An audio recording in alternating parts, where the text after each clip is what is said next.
喺高空工作時，工程人員要經常使用電動升降台。工程人員需操作電動升降台進行工作，有可能會出現睇唔到頭頂有障礙物嘅情況。如果呢個時候人員操作電動升降台繼續上升，就好容易出現電動升降台夾傷人員等意外。視天保安全距離監控系統通過激光傳感器實時探測障礙物，一個控制器可串聯多個無線距離傳感器，實現多角度無死角監測。通過視天保手機應用程式進行遠端系統管理，實時顯示障礙物距離同埋報警狀態。通過手機 App 可自定義兩種報警距離方式及停止升降台操作，例如檢測距離少於3米會發出橙色距離警報，距離少於2米會發出紅色距離警報。現場人員嘅手機同埋控制器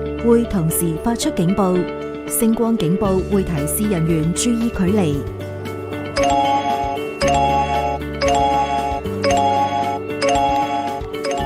如果人員繼續上升到與障礙物距離少於2米嘅時候，會立即轉為紅色距離警報。